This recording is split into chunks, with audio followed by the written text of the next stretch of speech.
Bom, todo quanto é cristão conhece de cor, nem que sejam os 4 nomes dos evangelhos da Bíblia.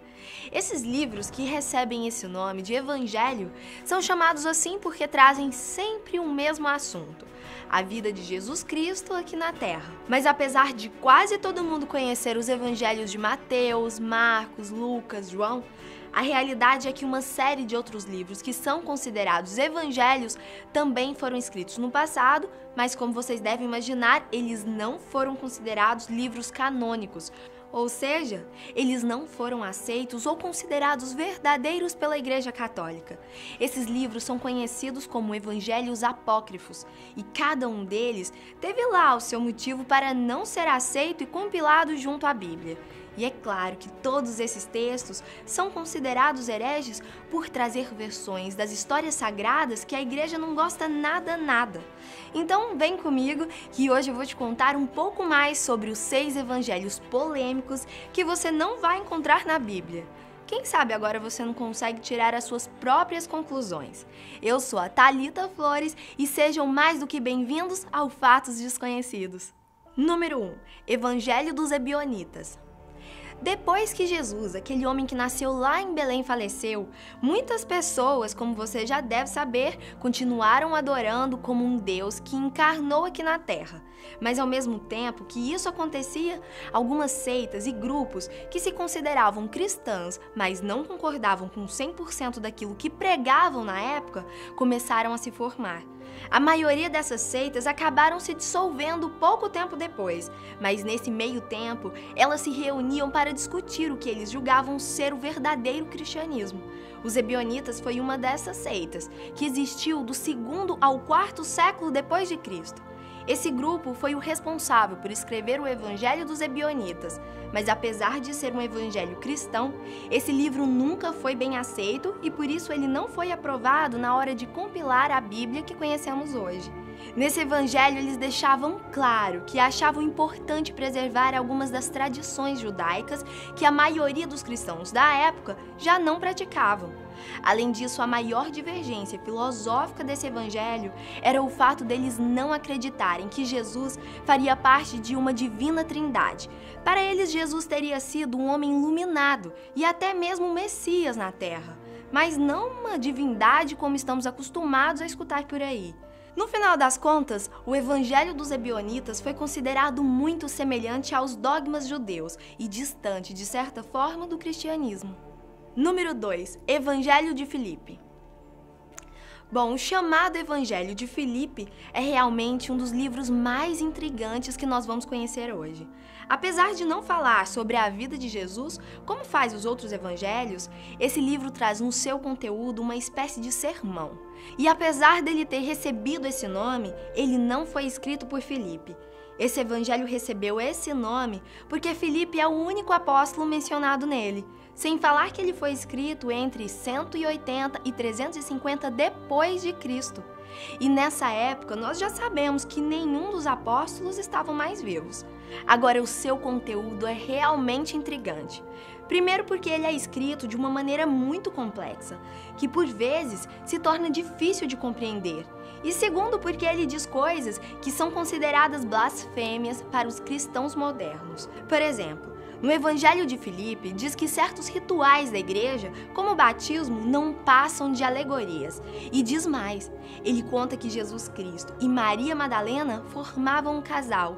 Em uma das passagens está escrito que o Salvador, por beijar demais a sua companheira nos lábios, que seria, nesse caso, Maria Madalena, teria gerado um certo ciúmes nos seus apóstolos. Por esse motivo, esse evangelho que foi descoberto no deserto egípcio foi considerado herege e chega a se parecer muito mais com textos de outras religiões do mundo antigo, como o maniqueísmo, do que com o próprio cristianismo. A notícia boa é que esse manuscrito foi encontrado bem preservado e por isso a maior parte do texto pode ser traduzida e pode ser lida até os dias de hoje.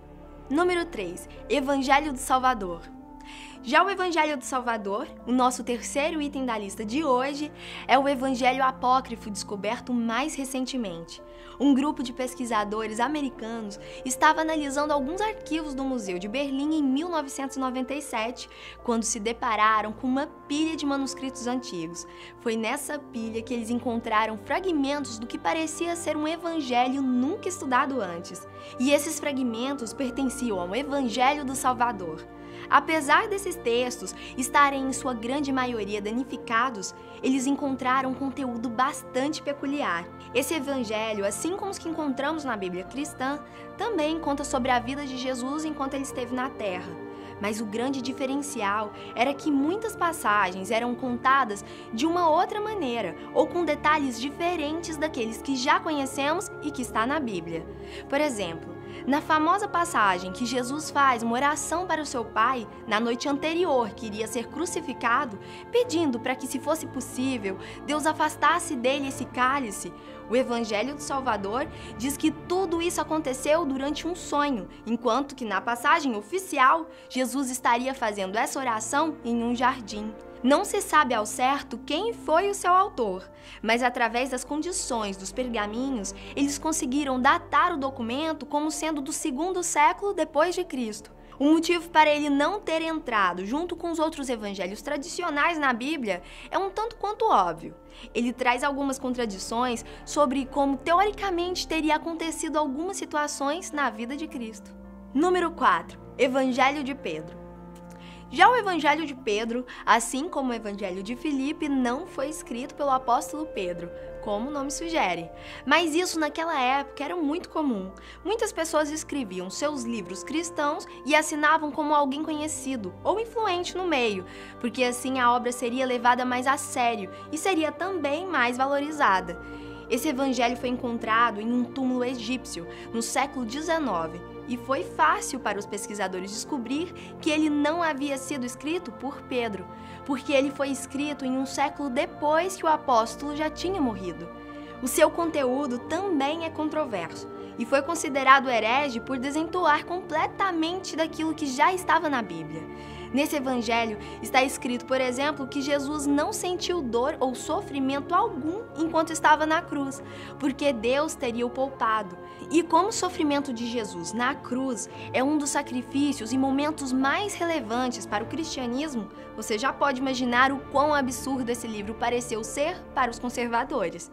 Além disso, em um outro trecho interessante da obra, está escrito que naquele momento em que Jesus sobe para os céus, depois de ter ressuscitado, na realidade ele não teria subido sozinho. A versão do Evangelho de Pedro diz que 2 anjos gigantes, que quase tocavam o céu com sua altura, teriam sustentado Jesus durante a sua subida. Por contradizer a versão considerada original e distorcer algumas crenças do cristianismo, esse livro jamais poderia ser encaixado à Bíblia. Número 5. Evangelho de Maria Madalena. Pois é, como falar de textos apócrifos e conteúdos obscuros que questionam os dogmas religiosos sem falar dela, que foi a mais polêmica mulher da Bíblia? Maria Madalena também tem um evangelho que leva o seu nome. Mas assim como você já deve imaginar, e como aconteceu com todos os outros evangelhos que eu mencionei aqui hoje, ela não foi a autora do livro. Esse evangelho leva o seu nome porque traz Maria Madalena como uma personagem principal. Ele foi escrito por volta do século II depois de Cristo, e por isso não poderia ter sido escrito por ela, que, como a gente já sabe, viveu na mesma época que Cristo. Esse livro foi descoberto fragmentado em 2 textos no Egito, e a característica mais interessante dele é que traz uma mulher, no caso Maria Madalena, como uma filósofa e mensageira de Cristo. Nele, Maria Madalena estaria respondendo algumas perguntas dos apóstolos, porque ela ainda estaria recebendo revelações de Jesus depois da sua morte e partida para o céu. O texto é considerado muito gnóstico e por isso mistura ideias do cristianismo com o esotérico. Depois que Maria Madalena responde uma série de perguntas, os apóstolos colocariam em xeque a veracidade do que ela teria dito. Primeiro, pelo fato dela ser uma mulher, E naquela época, existia a resistência por parte da igreja de aceitar as mulheres como estudiosas e mensageiras de Deus. E segundo, por sentirem um certo ciúmes da sua proximidade com Cristo. Eles se perguntam, por exemplo, por que ele teria escolhido justo ela para trazer essas revelações, e não um deles, que já eram seus apóstolos. A Igreja Católica, como vocês devem imaginar, condenou o livro como sendo herege, mas já se sabe que antigamente ele foi levado bastante a sério, principalmente pelos gnósticos, que eram adeptos de uma filosofia sincretizada com o cristianismo, mas que na sua essência era bem diferente dessa religião. Número 6. Evangelho de Judas. Pois é, e quem diria que até Judas, o homem que foi considerado o maior traidor de todos os tempos, teria um evangelho escrito no seu nome. Mas esse livro existe, viu?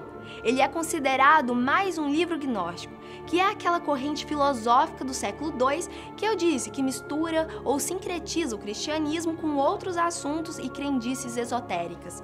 O Evangelho de Judas foi escrito por volta do século IV e era usado por esse grupo religioso. Obviamente não foi Judas que o escreveu, mas o livro traz uma visão bastante interessante, porque ele conta sobre os últimos passos de Jesus antes da crucificação, mas pela visão e supostas ações de Judas. Nesse contexto, Jesus é apresentado como um homem irônico que mete um certo medo nos apóstolos e que era carregado de uma certa energia negativa. Judas já é visto como um herói, porque o livro ressalta que Jesus já sabia que iria ser traído e que toda essa situação fazia parte do plano celestial que Deus havia formulado. Olhando por esse lado, Judas apenas teria sido um recurso, uma ferramenta usada por Deus para fazer o seu plano se concretizar. Apesar de trazer essa visão do lado oposto da história, o Evangelho de Judas não contém nenhuma referência histórica real. O livro não passa de uma ficção que explora esse contexto que geralmente não paramos muito para pensar quando lemos ou escutamos o que está escrito na Bíblia. Mas e aí, você já conhecia algum desses evangelhos? Qual deles é o mais interessante ou assustador, na sua opinião? Conta pra gente aqui pelos comentários. Eu espero você em um próximo vídeo. Tchau!